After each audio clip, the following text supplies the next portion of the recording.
do the dedication of the Coal Mining Museum. Looks like we're about down to board members at our group today, which they're harder to lie to. yeah, the truth seekers. When you go downstairs and have an opportunity to see and experience the coal mining part of our museum, it just kind of brings a lump to your throat. It can give you a sense for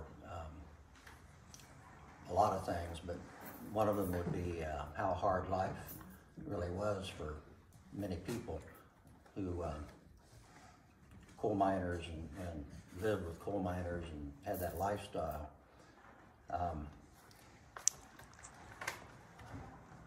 It was through the efforts and dedication of Leon Kozarich and really his inspiration that we have the coal mining part of our museum. I know everybody here has been downstairs and has seen it.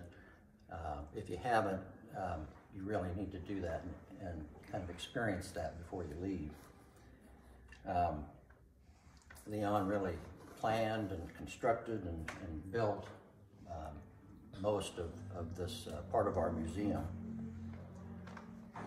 His two of his kids, David and Molly, are here today, and as we go along here, we'll turn it over to them to see what they may think about what their dad did and have some thoughts on what we have downstairs. Leon was born in the coal mining settlement of Diamond near Mystic in 1925. Leon himself was not a coal miner, but had many family members that were. He told me many stories of the life and hardships of mining coal. He graduated from Centerville High School in 1944, and shortly after that joined the war effort and served in the Signal Corps in World War II in Saipan. In 1951, he married Barbara Ellen Ducey, and to their marriage was born David and Molly and Lori. He farmed in the area for over 65 years, was a member of the Mystic Christian Church for 60 years, and he served 50 years on the District Soil Conservation Commission for Appanoose County. He was a long-time member of the Appanoose County Fair Board, the Centerville School Board, and the FHA Board. Those of you that knew Leon just know that he was an extremely decent guy and just interested in people and a very nice man. He had a passion for Appanoose County history and in particular coal mining history. He was a craftsman and a woodworker, and as I mentioned, he planned, envisioned, and constructed really much of what we have downstairs in our coal mining area of this museum. Leon died in 2014 at age 88 years. As a part of the board for our museum, it's our great honor and pleasure to dedicate this portion of the Appanoose County Historical Museum to our friend and fellow former board member, Leon Kozarich. As I mentioned, David and Molly are here. David, do you have some comments you'd like to make? Well, even if you didn't come from right here, but had people that were from this area, you were always touched by coal. That was the main heat that there was. Strangely enough, the year of the largest output was 1917, and it declined thereafter. But he always looked at it as the fact that, okay, most of your small communities like this, they've got these type of museums. You have a school room, a little grocery store, or whatever. But we had a chance for something quite different. You have the same, somewhat like the same up at Lucas, because that was also a mining area. But this was kind of a one-of-a-kind sort of place. And you get people even today, especially since they moved away from it, that have very little understanding of this, what it was like, how terribly labor intense it was. If you could spend all your day laying on your side to work with a pick, shovel, whatever, you might have some idea what it could have been like. And I can't. In fact, Dad never did mine any coal, but he was in a mine 2 or 3 times. His dad owned a small mine and worked for probably 45 years in them. And another granddad worked probably dang near 40 years in the mines. But that was the way of life. And then people, especially at that age, that got out and saw the world, they realized, hey, there's something besides coal mining out there. and many of them, that's why you get people around from here, why there were scads of them that ended up living up in the Quad Cities working for John Deere and Farmall and that, because, and then they knew at the end of the war, coal mining was on its way out, you know, as a need for diesel engines were coming in, and the coal, a lot of those went to our train engines. Well, that was starting to disappear or dissipate, whichever you want to call it. And you had to do something else. Well, that's how a lot of people end up. There's hardly anybody around here that doesn't have some relative up around the Quad Cities. Well, that's how that came about. And clear up to the last mine that worked in 1971, and even if probably a lot of you have seen the film, you can kind of get an idea how labor intense that was. And way back, there was no insurance, no nothing. If someone got caught in a collapse, shall we say, they just brought them home to die, and that was it. You know, there wasn't any types of insurance or, you know, what's the word I want? Workman's comp. Yeah, workman's comp. Yeah, there we go. See, I still got a little bit of the leftover chemo stuff that keeps me throttled down, and so it was tough. I can remember Grandpa coming home literally black from one end to the other, and and if you've seen it down here, those round, they call it dinner buckets from the time. There was water in the bottom and 2 different stacks which you carried, and I would meet him a lot of times when he was coming in, and, you know, some strange reason, there was a lot of times there was an egg sandwich still left. So I would get that. But yeah, I think his last year was about 1961 or 2. I think he said he closed up 3 different mines, and after the 3rd one, he said, I'm not going to try anymore. So then he was home for good at age of about 62, you know. But yeah, it was tough. Pit clothes had patches on patches on patches in many cases. And like I said, they came home nearly black at night, a lot of them. But in the summertime, that's when you really didn't mine, but that's where a lot of the miners that didn't have farming like my granddad did, they'd raise great big gardens because otherwise they couldn't afford their 8 kids that they probably had. So it worked in all different directions, you know. And it was just a tough sort of life that, thank goodness we've moved away from it, you know. So that's all I'll give for the time being. I don't need to get long-winded. One thing I wanted to touch on, everybody talks about how hard a life coal mining was, but it was also a very hard life for their families. You know, the kids started working at home to tend the animals, the chickens or whatever. Or some kids started working in the mine behind their father at age 8 or 10. But also those wives, the pit clothes that you're talking about, the big tubs that they'd have to boil water in and wash those clothes outside and, you know, try to get some of the dirt out of them. They had tough lives too.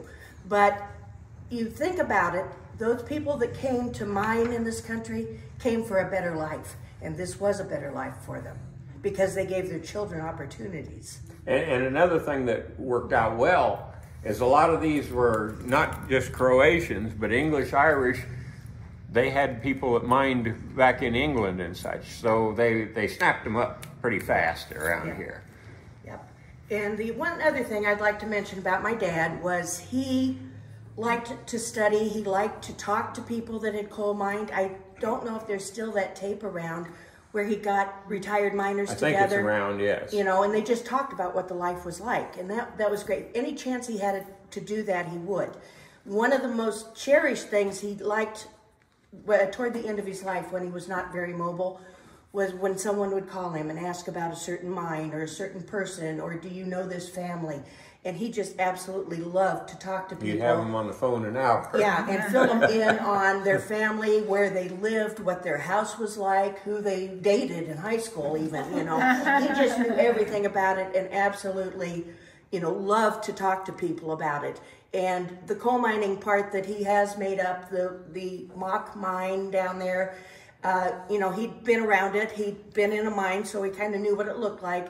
And he would think about things like that for a while and kind of draw up a plan for it. And some of the towns that he did the scale models of, you know, he'd get maps out and draw, and he had me figuring, we were talking about algebra and things that you ever use after school.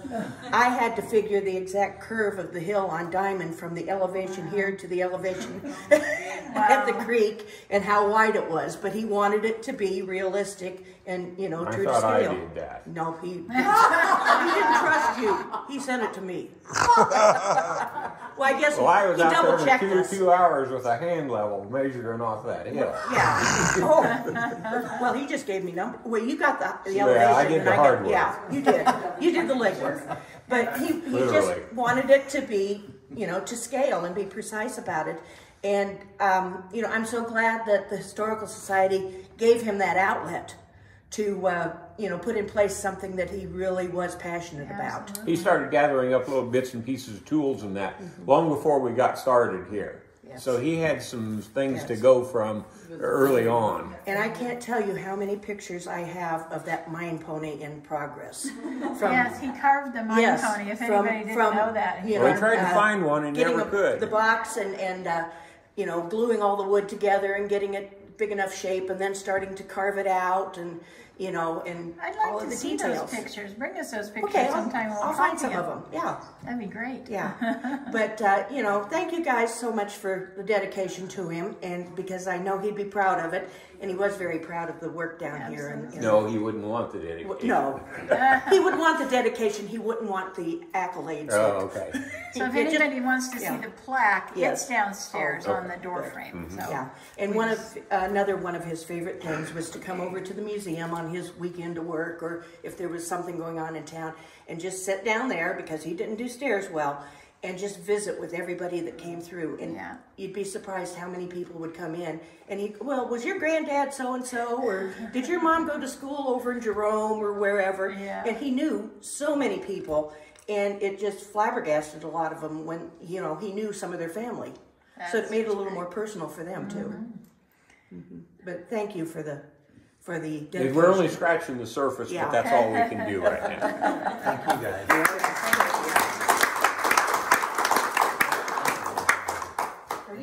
I'd like to say something, don't fall down the please. steps. What's that?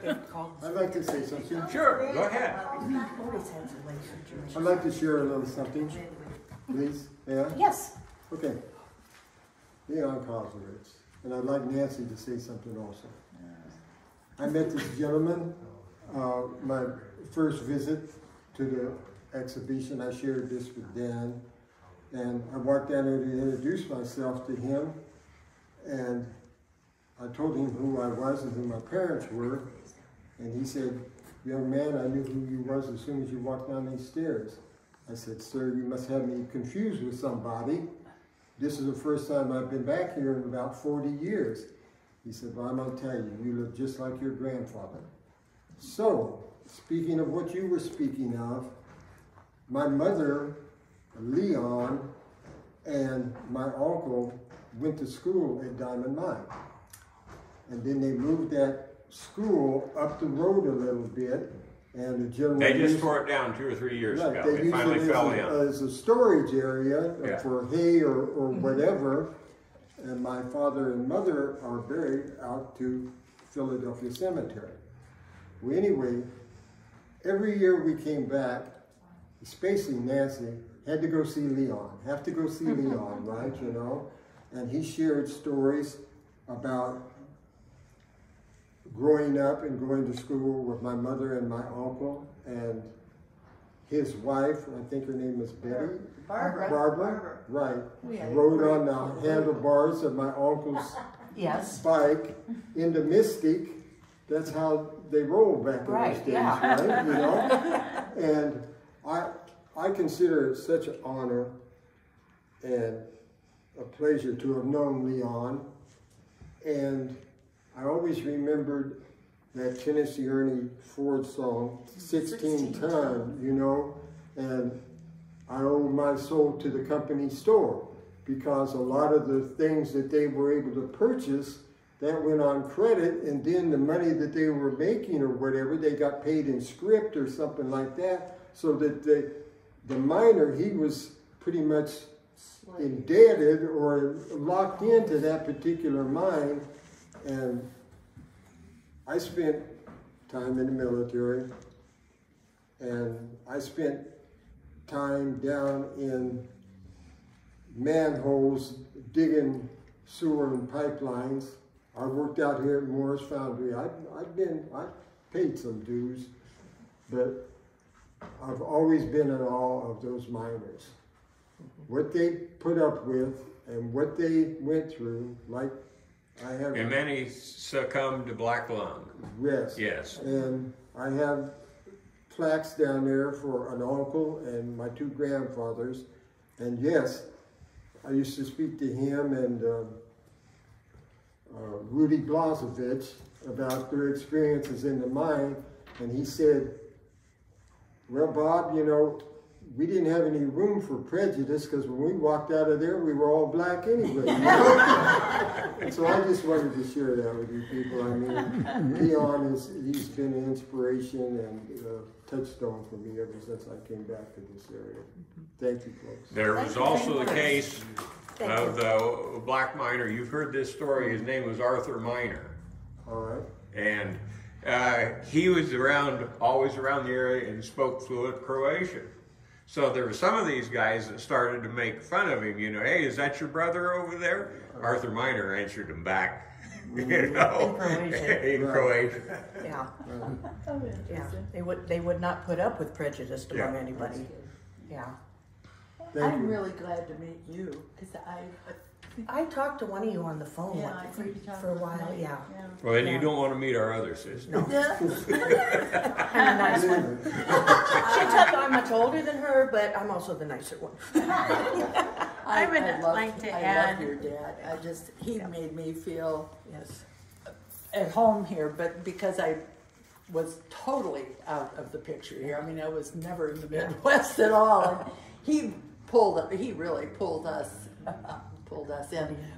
But he got me when he said to Robert, "You look just like your grandfather." I almost fell over. I mean, we just got goosebumps. It was amazing. But Dad was good at knowing family members and telling you about them. But I was Yeah. nobody from nowhere. So Right. when I'd come out, I got wintergreen candies for him. Yes. And then I started making cookies and pies that I'd take over to him. I am a nurse and I knew that he had diabetes, You like but I peppermints, figured, too. Yeah. I figured, You know, we figured at Things are- his age, what's a piece why of pie? not? Yeah. I did. Yeah. I did. Yeah. He always I would told us like when to you visited. add something to this whole ceremony. I'm so grateful to Bob and Nancy for making the trip all the way from California to be here today. You have added so much to these last two dedications that we appreciate it so much. Thank you. It's our honor. I